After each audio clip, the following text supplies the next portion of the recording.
No more struggle, no more strife. With my faith I see the light.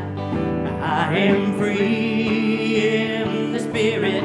Yes, I'm only here for God.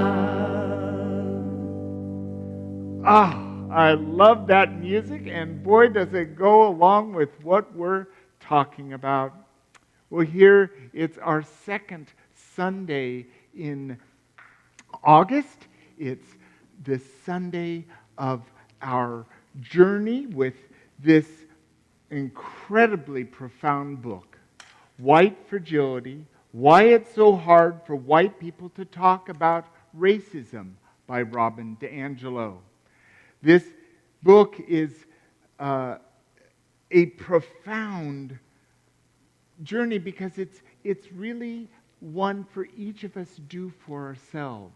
And so today's talk title is The Uncomfortable Truth. Because something that's true about racism is it's always uncomfortable. But I want to right now once again say that the definition of racism, of bad, a bad person doing bad things, is not the definition of racism we are using or that Robin DiAngelo uses in this book. The racism that she talks about is the racism that's a systemic part of our nature. It's the culture of what we've grown up with, the holidays, what to wear, what our town is, what our community spirit is, what our schools are. All of that makes up our race consciousness. And we all have our individual journey. Even in my own family, I can say that my brother and my sister and I each had a very different racial conscious growth experience in our life because we're each different and we see the world differently. But when we face systemic racism, it's always uncomfortable because it jars at the nature of what we are, how we've come to be who we are. And we want to start with a quote from the author of this book, Robin DiAngelo. Stopping our racist patterns must be more important than working to convince others that we don't have them. I can certainly admit that I have had this experience because I thought, with all of my life experience and being a pretty progressive person with an open mind and an open heart who loves everyone, usually, because I don't know everyone yet. I mean, I love an unconditional love, but as I meet and greet people, what judgments, what opinions, what autopilot things come up in me that have me walk to the other side of the street or make a decision to say or retract or judge. This is the uncomfortable truth that if we're going to stop the inequity, the imbalance, the very fact that people of color are not equal in our society. And in education, in housing, in opportunity across the board. And as we look at this situation, it's ours to determine how we're going to take our next step to stop our own racist patterns, to shift. Because if we do, because we're unity, we know there's only one power and one presence, and we know that by what we think, we create our experience. So as we have our thoughts, whether they're subconscious thoughts or our awake conscious thoughts, there's still thoughts creating our reality. And the uncomfortable truth is we must dig into those thoughts and ask, where does this come from? Where does that thought, where does that judgment come from? And therein lies our opportunity to shift and open our heart to true acceptance of others. This quote from Martin Luther King Jr., who's a powerful presence in our history of promoting nonviolence and changing our cultural view. He says, the call of a worldwide fellowship that lifts neighborly concern beyond one's tribe, race, class, and nation is in reality a call for an all-embracing, unconditional love for all men.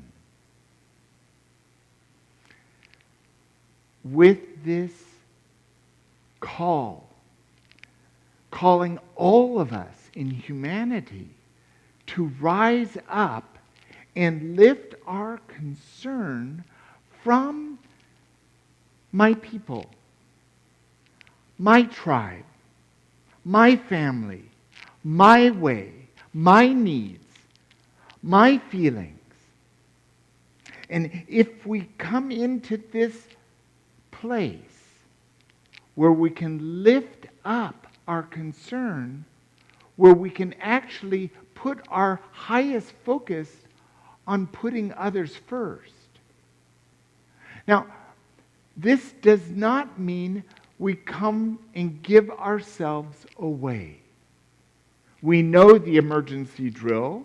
If we've ever flown anywhere, it's put the mask on us first and then assist others. So we have to be centered in our conviction, our intention, be whole and safe within our context, and then we can help others.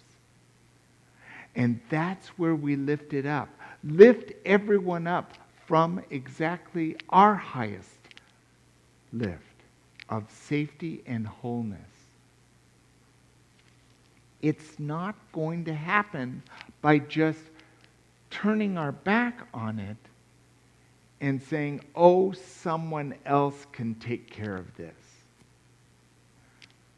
In truth, we've been in this process of awakening this civil rights movement so that all people of color are lifted up because we're all the same.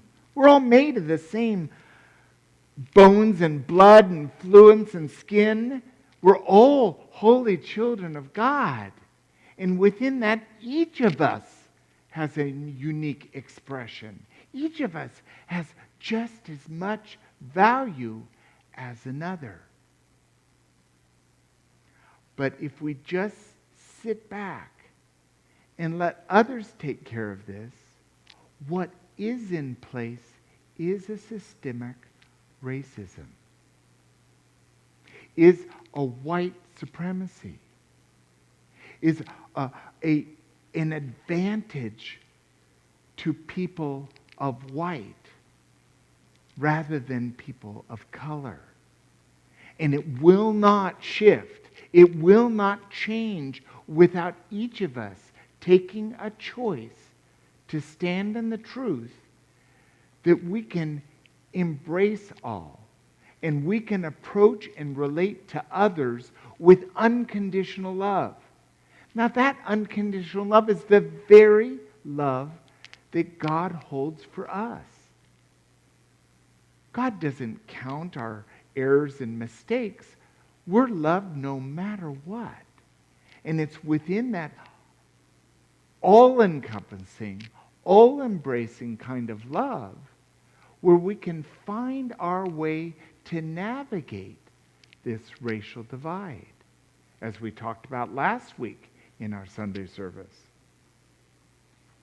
I turn back to the profound wisdom of Robin DiAngelo For this quote, our racial socialization sets up to repeat racist behavior, regardless of our intentions and self-image. We must continue to ask how our racism manifests, not if it manifests. If you're alive, if you're part of this culture, racism is part of the makeup. It's part of the system. It just is. That's just the uncomfortable truth. And it is our socialization that sets up the repeating of things being the way it is. To have injustice, police brutality that's accepted. It wouldn't happen if it wasn't accepted. And that's, do I accept that? On some level, because I'm part of this culture, I do. But it's not a conscious choice, but it begins to shift when I can begin to see George Floyd as my brother. As I can see those police officers who were all related to George Floyd's death as my brother. And then, from that perspective, I can begin the work to change the behavior. Accept the child of God. Accept the human. Not accept the behavior. And what responsibility do I have to shift the society I live in so that that does not happen again? And that can happen through prayer. It can happen through standing up and speaking out when I see injustice. Not letting Uncle Terry say that racist joke one more time. There's many opportunities when we open our ear and we listen. We'll hear those moments when we can be courageous and speak the truth no more. And then we can open our hearts to continue this walk, because it isn't going to change like turning off a light switch. It's not going to be, no more racism. It's not going to go off like that. We're going to have to do it today. And we're going to have to do it tomorrow. And we're going to have to do it the next day. It's going to be our way of living. And the uncomfortable truth of this is that when we're reached that moment where we're aware of an injustice, it's not going to feel easy. It's going to feel challenging. It's going to require conviction. It's going to require some of that gusto. It's going to require a commitment to stand in courage and speak our truth. Are you ready to do that? Are you ready to welcome the opportunity to speak out where there's injustice? Not blaming or shaming, just speaking out the truth. I know I am. And I know that when I'm in relationship with people of color, I need to also listen to what I'm saying and how I say it, and being willing to ask for feedback. That conversation we had yesterday, I noticed this. What did you notice? Because we can learn so much by sharing our story and opening our heart to wisdom. And it isn't always going to be easy, but it's very worthwhile.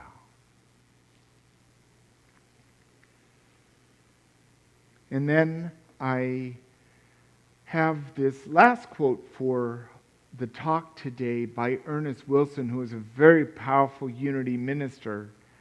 It says, times of change are times of fearfulness and times of opportunity. Which they are to be depends upon your attitude toward them.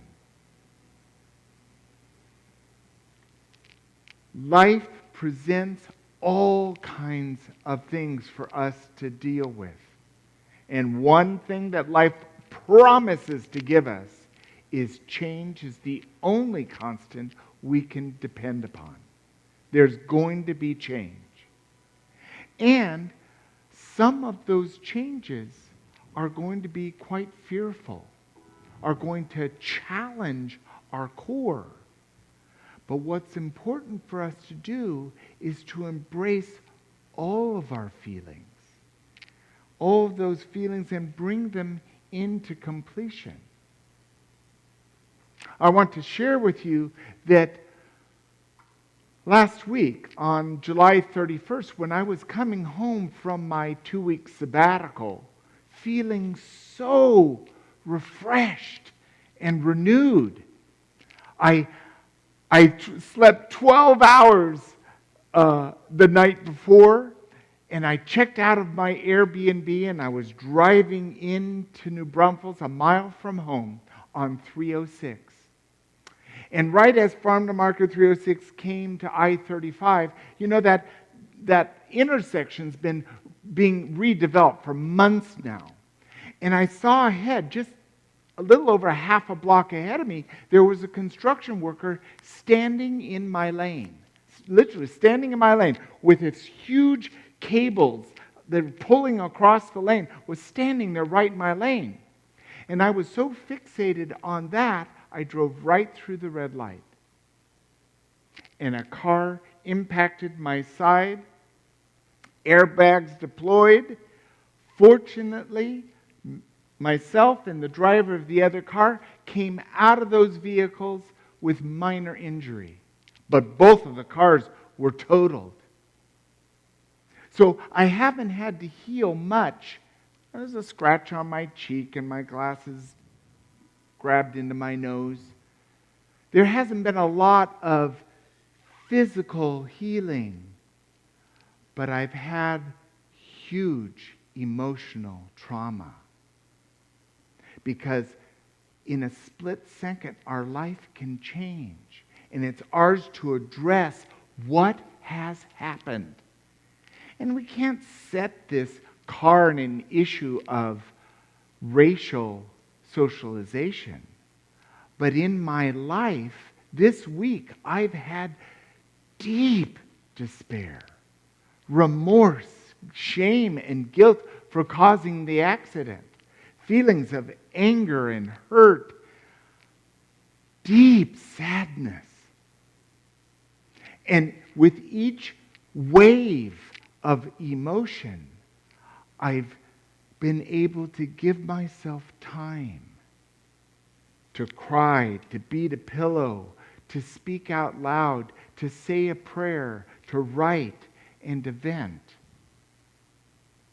And whenever we feel each feeling to completion, we return to our essence. I know that this journey from this accident is still going to teach me, but I have to say that I am feeling profoundly present,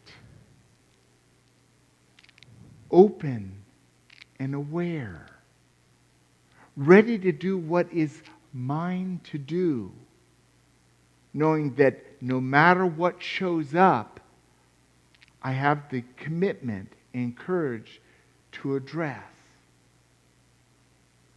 For we need to move from this place where we're so concerned and self-focused in the me. My desire, my need, my way. To moving to the we, to the us, to the our, And from that place, we can embrace that we're in a community, a church community, a New Braunfels community, a community in the state of Texas and this nation, willing and ready to change those old ideas for the benefit of the we. And then you and I can walk together safely, and together we can do so much more than we can do individually. Thank you for being here with me today as we explore this uncomfortable truth. And I hope that you're ready to stand on your truth, to listen to another story and speak a truth that advances our concept of we, for we are in this together. Step out on the water, release your faith. Every step is stronger. Step out on the water.